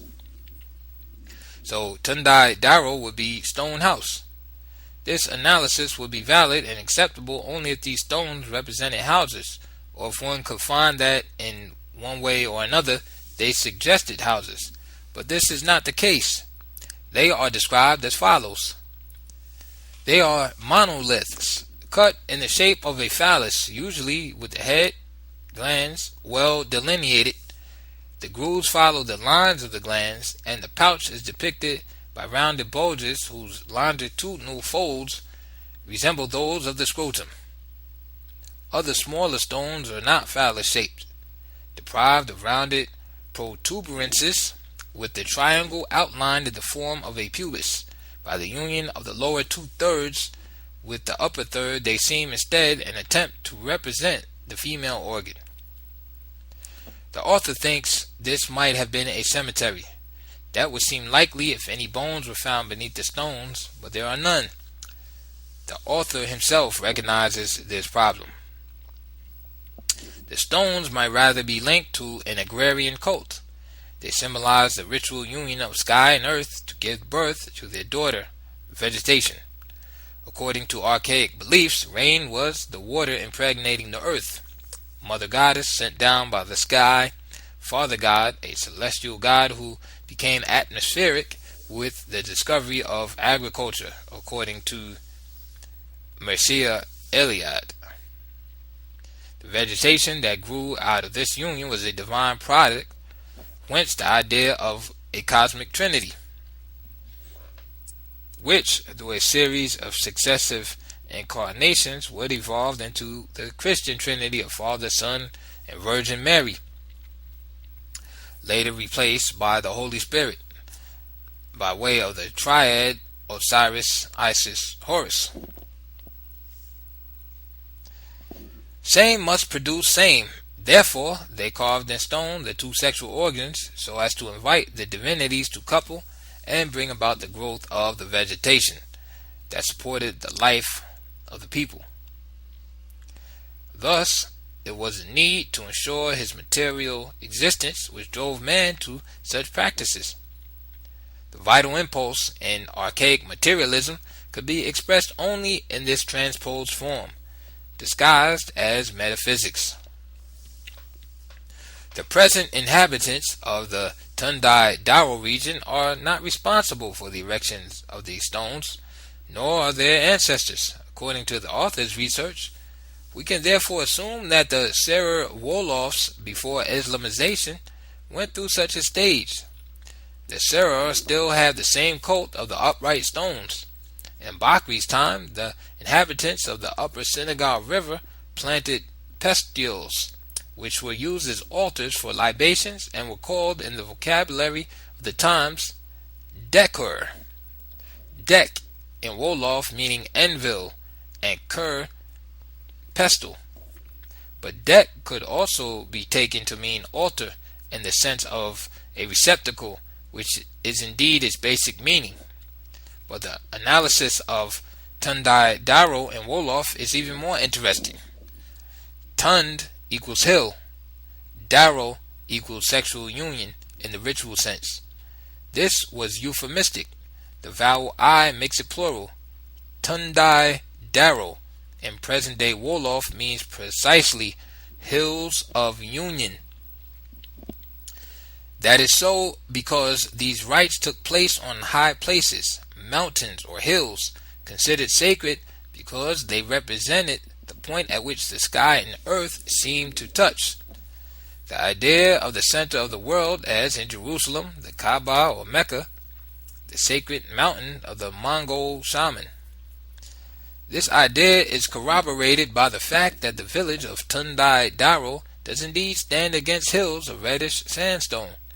The excavations so far done in the area confirm the idea to the extent that the tumuli studied are not of too recent date in relation to the Serer migration. The latter's funeral materials and burial rites were the same as those of the ancient Egyptians and the emperors of Ghana. The deceased was buried more or less luxuriously, depending on the wealth of the family, and laid on a bed. Around him were disposed all the usual domestic objects he used in daily life, and even a rooster to wake him in the morning. He was probably even mummified in the beginning, for apart from the Angola, where mummification is still practiced, we know from Sadi that Sunni Ali, the Songhai sovereign who was closest to the old pre-Islamic traditions, was mummified. It should then be possible, through further digs, to find the road followed by the Serer from the Upper Nile, the sacred city of Kaon, which they founded on arrival in the Sine Salum, seems to have been a replica of a city of the same name in ancient Egypt. We know that there are even Egyptian hieroglyph texts called, quote, from Kaon, end quote, because they came from that city. The Serer, heavenly god whose voice was the thunder, was called Rog, which is often complemented by Sen, a national epithet, typically Serer. Rog suggests Ra. Shar is also a widely used Serer name. It designated the nobility of ancient Egypt. A linguistic variant of the same word, San, designated the nobility of the Sudan, whence Sankore, which was the neighborhood of the nobles in the city of Timbuktu, where the famous university mosque of Sankore was built. We know that some pharaohs of the 3rd dynasty had the name of Sar, whereas Per-Ibsen and Osorter-Sen, or Senwert Sesostris, were pharaohs respectively of the 1st and 16th dynasties. The Egyptians did not have family names in the present-day sense. All the added names they assumed could thus be translated, such as Sen, meaning brother. But we know that modern names also derive from similar expressions which have more or less disguised. Thus, the French Dupont is the man from the bridge. Duval, the one from the valley. Origin of the Agni or Agni. The name of this people as a whole is reminiscent of Anu or Ani, which was the title of Osiris in the Book of the Dead. The epithet constantly applied to him. Almost all Agni kings have the title or surname of Amun, the Egyptian god of humidity, which is found everywhere in West Africa, whence the significant title of Marcel Grael's book, Amma Dieu des Dogons, Amma, water god of the Dogons.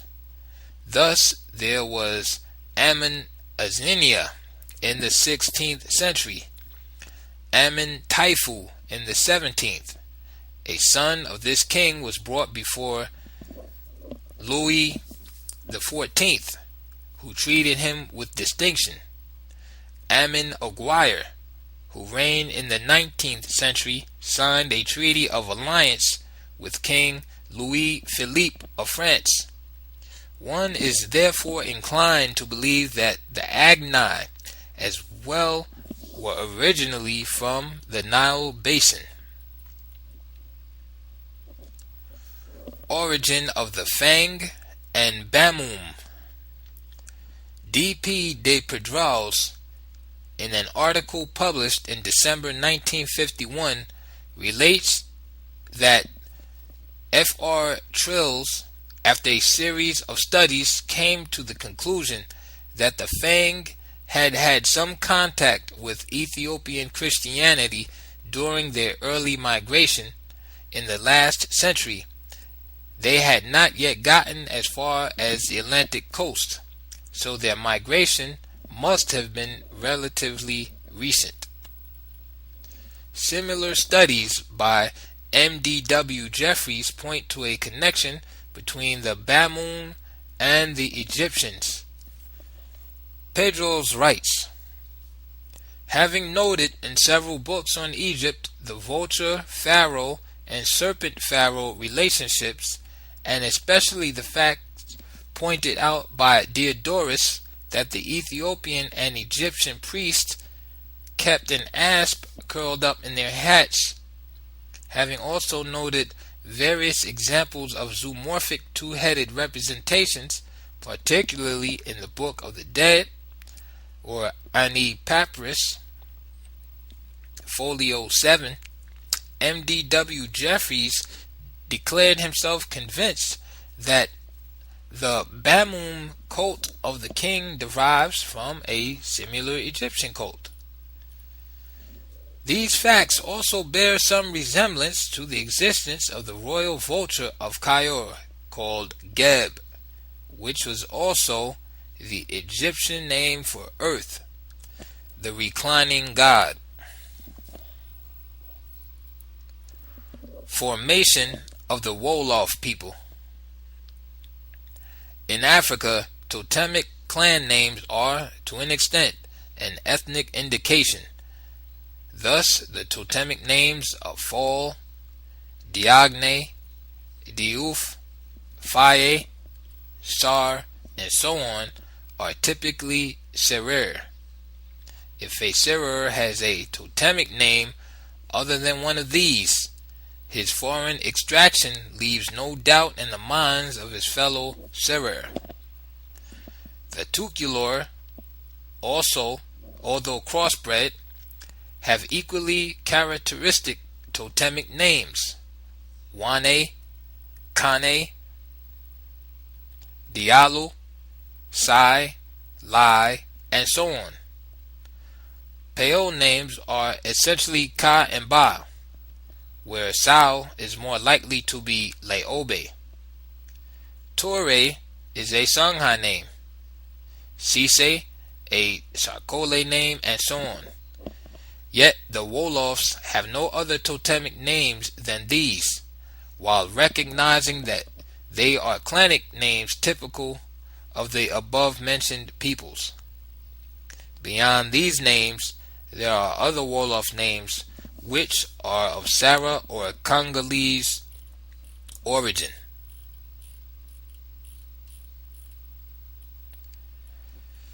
The original habitat from which these clans emigrated was the Nile Basin.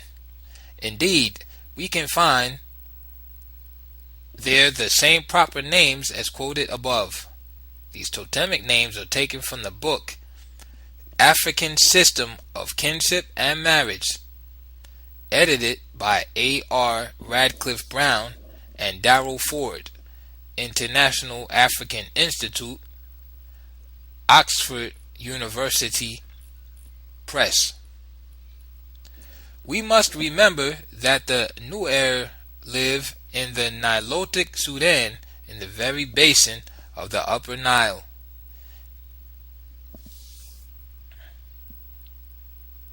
These two lists of comparative proper names are more instructive than many pages of literature. While very incomplete, they give an idea of how the African continent was peopled. Starting from the Nile Basin in successive waves, the populations radiated in all directions. Some peoples, such as the Seror and the Tukulor, seem to have gone directly to the Atlantic Ocean, while others stopped in the Congo Basin and the region of the Chad, with the Zulus going as far as the Cape. The Congolese populations, Sara and Sarakole, who would seem to be only a crossbred tribe of Sara, would then later migrate toward the west, flowing down into the Cayor and Biao plains occupied by the Serer, and especially into the Jolof. The fact that in what was once French West Africa, the name of the primitive totemic clan should still be borne by isolated individuals, lost in a heterogeneous mass, corresponds to a relative emancipation of the individual from the primitive community. In fact, successive migrations finally disintegrated that fraction of the clan which had broken away from the mother branch. The Tariq-es-Sudan mentions the tribe of the Wolofs and describes their virtues. It also mentions the existence of a tribe called Adior or Adjor. But Sadi must certainly have related these facts on the basis of hearsay, for the Wolofs, despite what he thought, were not Peols. The review of ethnic names proves that. So do their languages. Likewise, the Adiors, inhabitants of the Cayor, were not Berbers. Adior and Wolof are one and the same thing, which Sadi had no idea of. The Adior are one of the blackest peoples of Africa. Their language, Wolof, has no connection whatever with Berber. According to the Tariq el-Fatah, an Israelite minority also lived in the bend of the Niger, region of Tenderma, and had made a specialty of cultivating vegetables watered with fresh well water instead of river water. This event must have been within the first millennium of the Hegira, but the date cannot be determined with precision. The Askias and Sunnis are of the same origin. They are neither Berbers nor Yemenites, but originate in the Upper Senegal, according to the investigation made by Kati at the time. The father of Askia Muhammad was named Alum Silla and came from the city of Silla on the Upper Senegal. His mother, Kasai, was also an autochthon. Sunni Ali also came from the Upper Senegal. Bur, his surname reminds one of Bur, or champion, and Wolof was the first emperor to take the title of Dalai, which is the equivalent of Caesar in the African tradition. End of chapter 10. Postface. The French edition of this book contains an 11th chapter entitled Linguistic Appendix that has been eliminated from the present edition as being far too technical to interest the general reader. The appendix is devoted to a presentation without the application of any hypothesis or certain grammatical facts, where the formation of abstract nouns, diminutives, plurals, and so on in French not already fully studied, it will be necessary to carry out just such a study in order to complete our understanding of French grammar and elicit the genius of the language. If, as a result of that study, it were found that the rules established recurred almost without change in other Indo-European languages in a systematic fashion, this would lead to the conclusion that there was a fundamental kinship within the language group. Such a conclusion would have been reached without requiring debatable linguistic hypothesis, simply on the basis of presentation, without comment on the linguistic elements. A mere glance at the results would have been sufficient to show that we were on solid ground. We have undertaken a similar study concerning Wolof, Serer, Pale, Tukulor, and Sara. In attempting to complete the Wolof grammar beyond what had already been done, we were able to establish rules for the formation of substantives, abstract nouns, diminutives, and plurals, as by the change of an initial consonant. We also made a very complete study of the lingering question of class languages and their verb forms. We found that the same laws recurred in Serer, Pale, and Tukulor, whence rules which permit the passage from one of these languages to the others in a systematic fashion. But it is the study of these class languages that truly led to the revelation of the genius of African languages of this type. The conclusions drawn therefrom then have sociological and ethnological significance to the extent that they allow us to use the language as a basis for understanding the mentality of the people. Those readers wishing to delve further into this aspect of the subject are advised to refer to the Revised French edition, L'Afrique Noire Pre-Coloniale, published by Présence Africaine.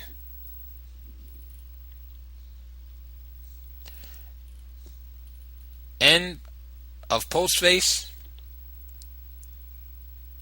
and End of Pre-Colonial Black Africa by Cheikh Anta Diop.